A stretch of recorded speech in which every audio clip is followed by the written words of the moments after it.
15 अक्टूबर 1931। इधर देश आज़ादी के लिए संघर्ष कर रहा था और उधर तमिलनाडु राज्य के रामेश्वरम शहर के धनुषकोटी गांव में एक मुस्लिम मिडिल क्लास फैमिली में एक बालक का जन्म हुआ, जो आगे चलकर भारत के 11वें राष्ट्रपति हुए। जी हाँ दोस्तों, मैं बात कर रहा हूँ डॉक्टर एपीजे अब्दुल कलाम की, जिन्हें मिसाइल मैन और जनता के राष्ट्रपति के नाम से भी जाना जाता है। उनकी सादगी और विनम्रता बातों के साथ साथ उनके चरित्र में भी झलकती थी। उन्हें बच्चों से बड़ा प्रेम था और बच्चों के साथ समय बिताना पसंद करते थे। उनके प्रेम ने बच्चों के दिलों में तो जगह बना ही लिया था। साथ ही उनके विचार यंग जनरेशन को जीवन में आगे बढ़ने के लिए प्रेरित करते। वे स्कूल और कॉलेज के स्टूडेंट्स से मिलते रहते थे और उनको नया सीखने और करने को प्रोत्साहित करते। उनका ख्वाब था हमारा देश भी विकसित बने। दोस्तों, सफलता पाने के लिए किसी भी व्यक्ति को संघर्ष, त्याग और कड़ी मेहनत करनी पड़ती है। ये तो आप जानते ही हैं। चलिए ऐसे ही कुछ बातें डॉक्टर कलाम के बारे में जानते हैं। डॉक्टर कलाम पक्षियों को आसमान में उड़ता देख वे बचपन से ही आसमानों की सैर करना चाहते और यही से उन्होंने अपने जीवन का लक्ष्य बना लिया कि वो भी एक दिन खुली आसमान में पक्षियों की तरह उड़ान भरेंगे। कलाम के चचेरे भाई शमसुद्दीन रामेश्वरम के एक न्यूज़ एजेंसी की अखबार बांटने का काम करते थे, लेकिन 1939 में सेकेंड वर्ल्ड वॉर के कारण रामेश्वरम स्टेशन पर गाड़ी रोकना बंद करवा दिया गया था, इसलिए अखबार मिलना मुश्किल हो गया था। लेकिन इसका एक तरीका उन्होंने ढूंढ निकाला कि जब रामेश्वरम से गाड़ी गुजरे तब उनका कोई आदमी अखबार का बंडल ट्रेन से प्लेटफॉर्म पर फेंक दे और फिर वहां से कलाम अखबार उठा ले और बांटने में मदद करे। और इस तरह कलाम ने अपने चचेरे भाई शमसुद्दीन की मदद भी की और अपने जीवन की पहली कमाई भी।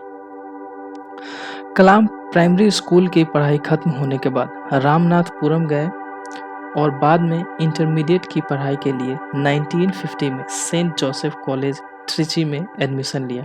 यहाँ से इंटरमीडिएट और बीएससी करने के बाद 1955 में MIT मद्रास यानी मद्रास इंस्टीट्यूट ऑफ टेक्नोलॉजी में एडमिशन लिया। इस यूनिवर्सिटी में एडमिशन लेना काफ़ी महंगा था, तो उनकी बहन जोहरा ने अपने सोने के गहने गिरवी रखकर पैसों का बंदोबस्त किया और उनका MIT में दाखिला करवाया। MIT में रखे 2 विमान उनको बहुत आकर्षित करते थे। MIT में 1 साल के बाद उन्होंने सेकेंड ईयर में एरोनॉटिकल इंजीनियरिंग में स्पेशलाइजेशन का चयन किया।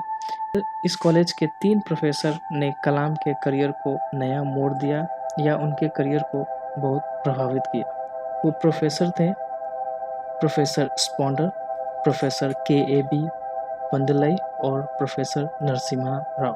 कोर्स पूरा होने के बाद उन्हें एक प्रोजेक्ट दिया गया जिसमें एक ऐसे लड़ाकू विमान का डिज़ाइन तैयार करना था जो ज़मीन के नज़दीक आके हमला कर सके।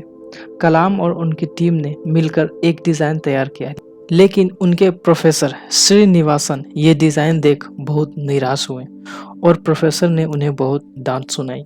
कहा, मुझे तुमसे ये उम्मीद नहीं थी कलाम, और दोबारा से ये डिज़ाइन तैयार करो, वो भी 3 दिनों में, नहीं तो तुम्हारी स्कॉलरशिप बंद कर दी जाएगी।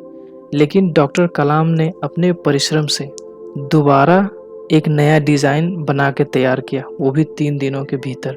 डिज़ाइन देख प्रोफेसर बहुत खुश हुए और कहा, तुमने इतनी जल्दी और एक असाधारण काम करके दिखाया है, मुझे तुमसे यही उम्मीद थी।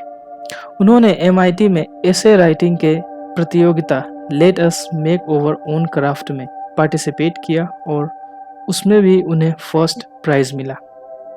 MIT के बाद HAL यानी हिंदुस्तान एरोनॉटिकल लिमिटेड में ट्रेनी के रूप में काम किया।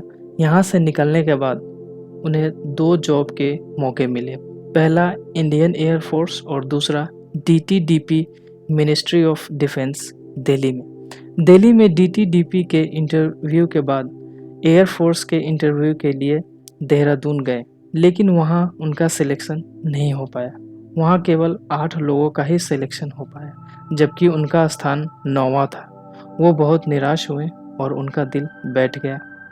वो दिल्ली वापस आ गए और जब डीटी-डीपी में अपना रिजल्ट देखने पहुंचे तो उन्हें अपॉइंटमेंट लेटर दे दिया गया और अगले ही दिन उन्हें सीनियर साइंटिफिक असिस्टेंट का पद दिया गया।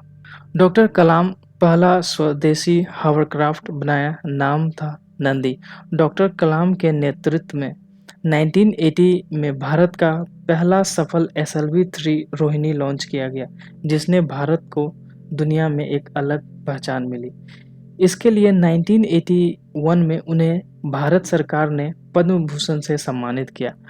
अग्नि, पृथ्वी, बैलिस्टिक जैसे मिसाइल बनाने में उनका बहुत बड़ा योगदान रहा, इसलिए उन्हें मिसाइल मैन भी कहा जाता है।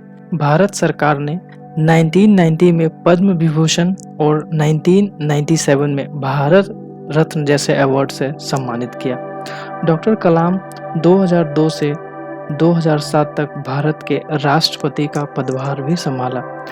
27 जुलाई 2015 को शिलांग में एक लेक्चर के दौरान उनकी तबीयत बिगड़ी और दिल का दौरा पड़ने से वे हमें और इस दुनिया को अलविदा कह गए। दोस्तों, कैसा लगा डॉक्टर कलाम की स्टोरी कमेंट सेक्शन में ज़रूर बताएं। वीडियो अच्छी लगी तो शेयर एंड लाइक करें और चैनल को सब्सक्राइब करना ना भूलें। धन्यवाद दोस्तों।